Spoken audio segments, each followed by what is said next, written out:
Guys, ito na yung ano, ito yung parts na gagamitin natin. Meron tayong PVC. Yan. Kinat lang natin yan, pinainitan natin. Tapos gumawa lang tayo ng ganito. Then meron tayong nuts, bolt and nuts. Ang sukat niya. Ala na kayo kung anong sukat. 4 cm. Yan. Then yung kahoy niya para dun sa base. Meron tayong 8 by 1 and 3/4. Yan. Tapos meron tayong L. Yan yung pagkakapitan natin ng ano. Ginagamit to sa ano, transformer. Bumili lang ako. Tapos ito yung sa tension natin. Suspension shock. Yan.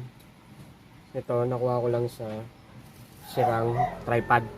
Yung mga tripod na sira. Yan. Tapos PVC na 1/2 siguro to. 1/2 ang butas. 1/2 siya, 1/2. Then spring, mabibili to sa ano, sa mga tindahan ng mga washing machine. Tapos washer, yan, 50 centavos. Yan. Gagawa tayo ng foot pedal. Okay, ganito yung paggagawa niyan. Ito, ginawa ko na para hindi gaano matagal. Ito pa yung isang pyesa. Nalaglag, sorry. Ito yung sa electric pan na ceiling fan, yung mga dinidikit lang. Yan. Ito, nandyan sa may picture. Yan. Yan, ganyan siya guys. Kakabit natin yan ng ganyan. Ito, PVC lang. Sukat niya is 1 inch by 2 and 3/4. Yan. 1 inch by 2 and 3/4. Tapos meron siya sa loob. Nilagyan ko siya para pasok dun sa loob. Kasya siya. Yan. Okay, para maglalaro siya. Yan. Buuin natin. Lagyan natin siya ng washer. Lagyan nyo ng washer guys para maglaro siya.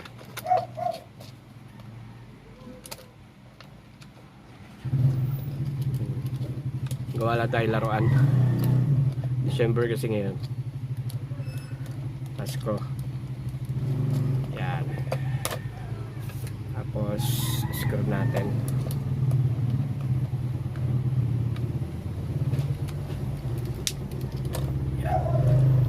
Siguraduhin nyo maglalaro para ano, maayos siya. Yan na. Then kakabit natin yung shock natin. Yan, ganyan na siya. Tinornilyo ko lang. Ito kasama to dito. Yan, yan lang guys. Then kabit muna natin tong plate natin sa babaw. Pili lang tayo. Pangit yung ano, medyo messy, pero kayo nang bahala kung paano gagawin.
Then ito, yan, yung shock natin.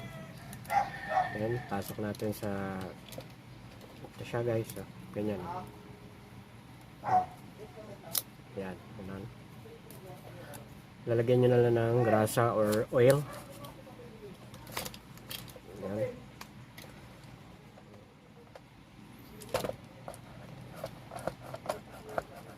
Okay. Meron na tayong clutch. Okay. And Meron tayong nag-assemble na ako ng marami. Yan. Yan guys. Ganyan siya. Yan, meron na tayong gas. Same din yun guys. Ganun lang gagawin. Okay. Yan. I forgot pala. Tapos nyan, tuturuan ko kayo. Ito yung main control nya, yung TCRT 5000. Turuan ko kayo paano pag-install nito para sa sensor. Ganyan ang gagawin guys ha. Ito, kita nyo. Yan, ganyan. Ito lata, pwedeng plastic, pwedeng lata. Kaya lang, yun, yung aluminum. Tapos, ganyan siya. Nalagay ko yung sketch sa ibabaw. Mga master. Ganyan siya. For example lang, ano. Then, lagay natin doon sa ilalim. Ganyan siya. Ayan. Kita nyo? Pag push. Ayan. Ayan yung IR sensor natin. Ayan.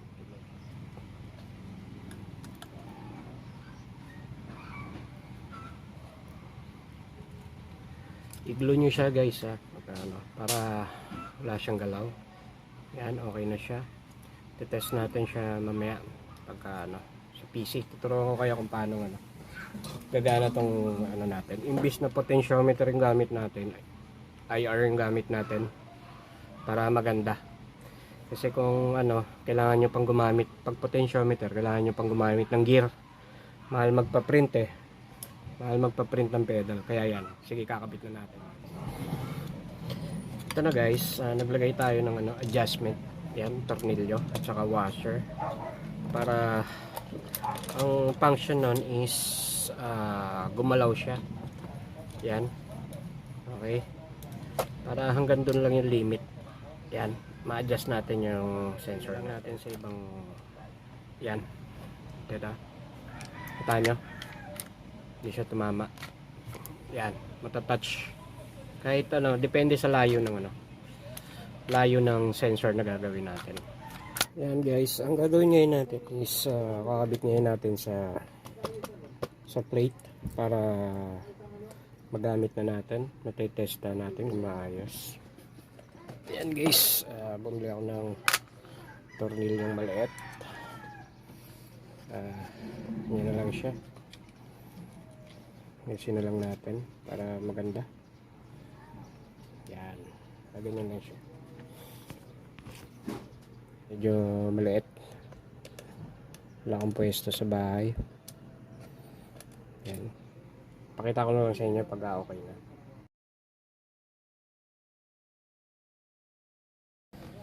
Pagka nag-program kayo, ito yung gagamitin nyo guys. Yan. FFB. FFB wheels. Yan. Tapos 13U4.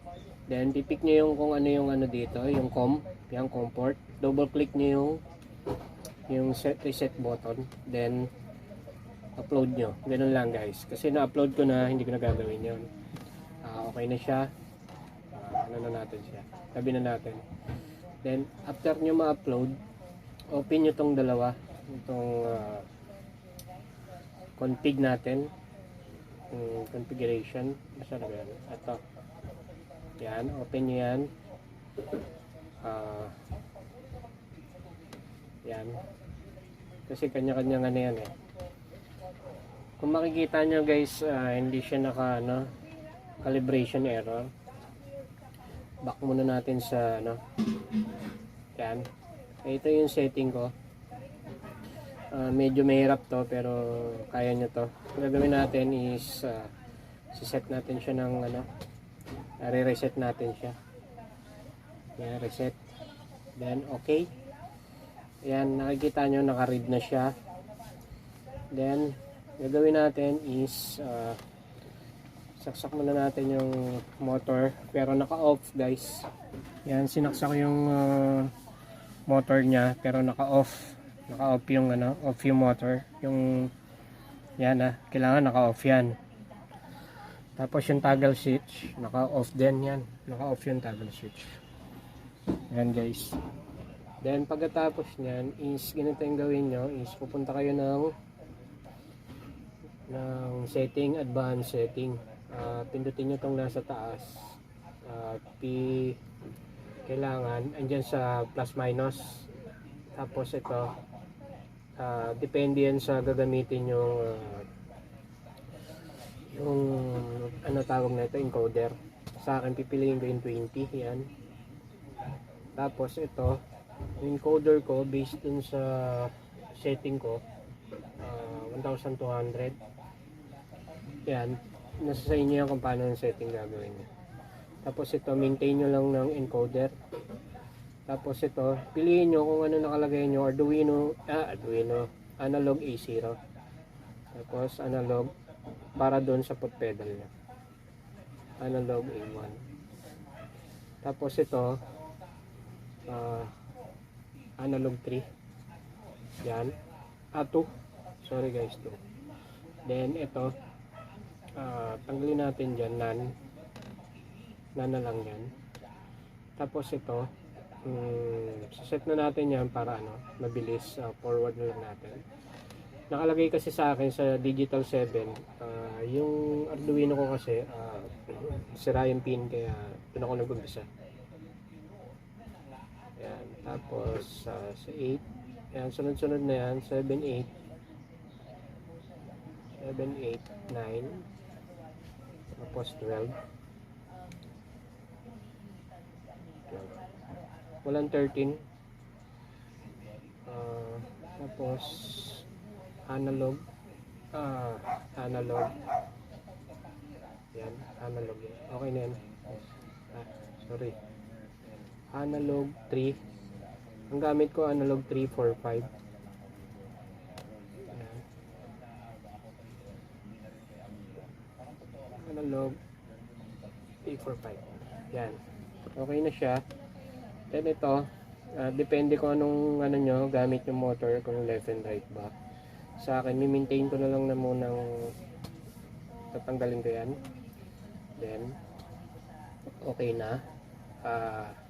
Ika-calibrate natin siya. Pindutin muna natin yung yung toggle switch. Yan, napindot ko na yung toggle switch. Naka-on na guys. Yan itong toggle. Naka-connect siya sa digital pin 6. Yan na siya guys. Pero hindi natin alam kung naka-center siya or ano. Pero sa tingin ko okay na siya. Dito ako nagsi-center guys natin yung natin shifter natin na ginawa. Hindi ko napapakita kung paano to kasi marami namang gumagawa ng ganito. Yan, kung mapapansin nyo, umiilaw. Yan guys. Sa bawat shifter meron siyang button. Yan, switch. Ayun na. Ayun na siya guys. Then papakita ko sa inyo yung pag inapakan ko yung foot pedal. Yan guys. Yan, yung CRT 5000. Yan guys. Yan effective siya Ganda niya nakatodo. Ngayon tingin ko yung naman natin is normal. Then bababa ko na lang tong ibang spring ko para hindi gaano saka ito. Depende sa setup na gagawin nyo. Ito. Yan, ganyan lang. Para hindi gaano uminit yung natin. Tapos ito, setter na lang natin.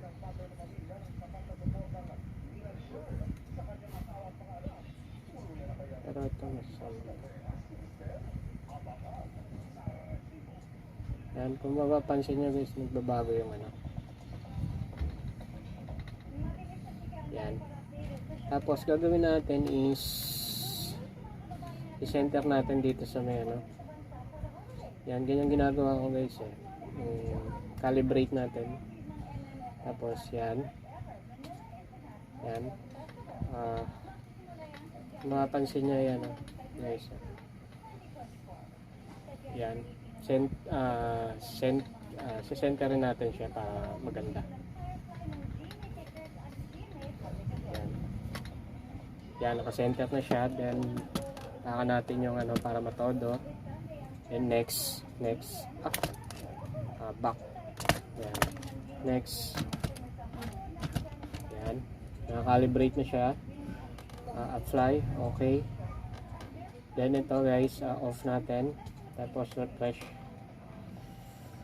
Tapos on natin ulit. Naka-calibrate na siya. Kung mapapansin nyo, naka-center na. Ayan guys, naka-center yung ano natin. Ayan, kung gagalawin natin. Ngayon, ito medyo ano, kontrolado nyo. Bubuksan natin yung ano natin, yung power natin. Need nyo hawakan tong manubela at baka umikot. Ang gagawin natin is hawakan natin guys. Pipigilan natin yung manubela, then bubuksan natin. Yan, ibig sabihin hindi siya try natin kung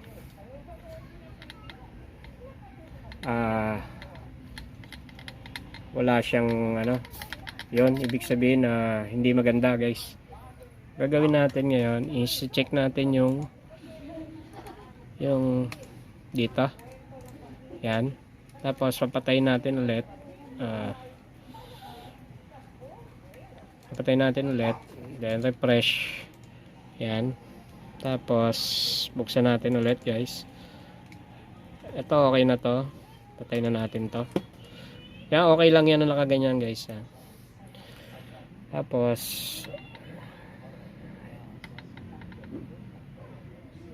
kung mapapansin nyo, yan, may spring na siya guys. Hindi natin siya lalakasan kasi mabilis uminit yung ano natin. Bubuksan natin yung fan natin. Ito 12 volts lang yan guys, nakakonect doon, kaya may PWM tayo. Yan, kasi mabilis uminit yung ano natin guys kaya yun ang iniiwasan natin. Ayan, mapapansin nyo meron na siyang spring. Yun. Pwede nating ilakas yung ibang ano dito. Ito, yung spring dito, pwede nating ilakas yan. Yan. Okay. Tapos pupunta tayo ng games. Sana hindi mag-corrupt yung system natin. Okay na siya guys. Tapos bababa nyo lang. Mapapansin nyo yung pedal natin. Yan. Yan o.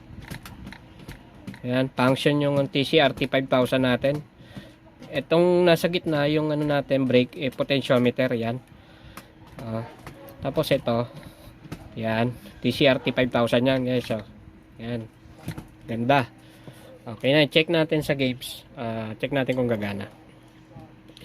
Kasi nagbablock to Yan. Tapos baba lang natin. Yan. Yes. Yan guys. Yung keyboard natin, kulang tayo ng USB. Nasira yung ano ko. Tawag doon. USB yung ano. Ito. Wala na. Ayaw na gumana guys wala tuloy tayong control. Gagawin natin is yung control natin dito sa laptop. Then hindi ko na tinesting ng ano guys i-make pan testing nito yung gumagalaw siya. Pero hindi ko na tinesting. Okay na siguro yun. Sana gumana. Then ang gagawin nyo is ganito. Okay na yan. Punta tayo sa setting. Tapos punta tayo dito sa may manubela. Then reset muna natin. Gawa tayo bago. Then input wizard. Kung na-input na yung wizard, punta kayo dito sa controller. Tapos steering wheel. Piliin natin is tong edge shifter. Magamit tayo ng ano, kasi jeep yung gamit natin Yan, kung mapapansin nyo, gumagalaw na yung ano. Kiklik nyo lang ibabaw yung manubela. Yan. Pag nag-white siya, okay na siya. Ayan nakikita nyo. Malakas yung ano. Bumabalik siya guys Bumabalik. Tapos ito, apakan nyo lang yung to. Kung mapapansin nyo, umilaw din yung kabila. Okay lang yan. Tapos ito, apakan nyo lang. Ayusin natin yan. Yan. Tapos change nyo lang guys ng center.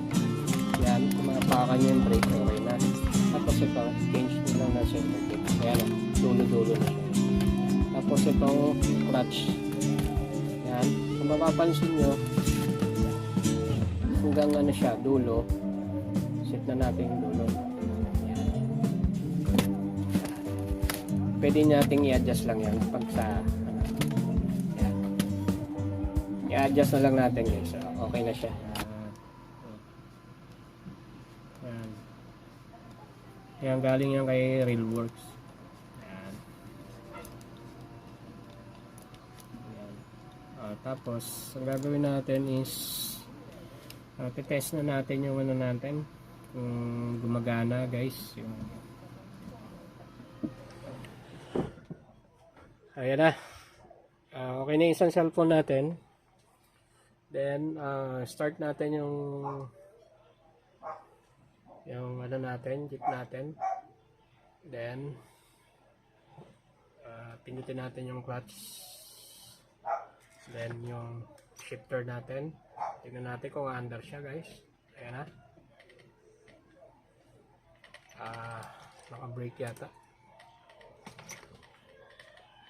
Ayan na guys, mandar na siya. Papansin nyo guys, ang ganda yan.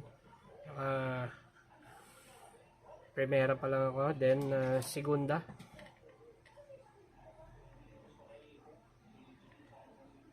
Ayan guys. Ayan, kung mapapansin nyo, ganyan siya guys. Ayan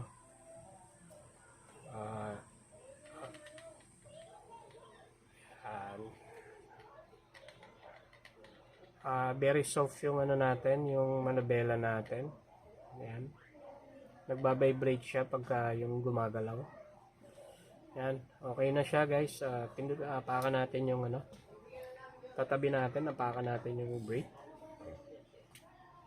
Ayan. Hindi ko binibitawan yung clutch. Ayan siya guys. Then handbrake. Check natin ulit kung gagana. Lagyan muna natin ng ilaw yung... Ayan siya guys. Ayan. Handbrake. Apakan natin yung ano. Ayan guys. Apakan ko yung silinyador. Tapos clutch.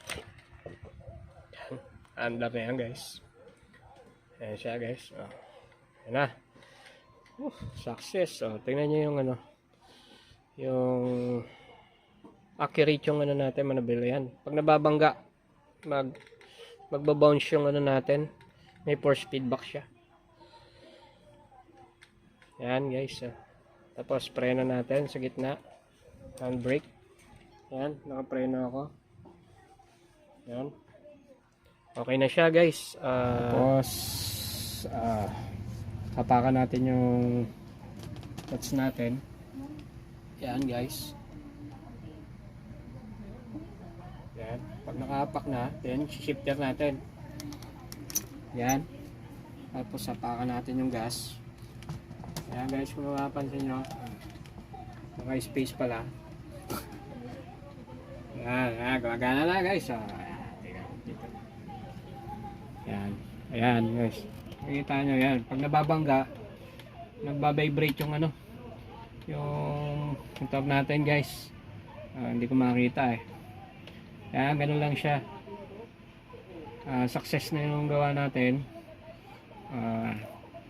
Yan na lang guys. Subscribe kayo sa channel ko. Hindi na natin nabaan. Pagka nakabili na lang tayo ng laptop, re-record na lang natin ng maganda. At least okay na siya, gumagana siya guys.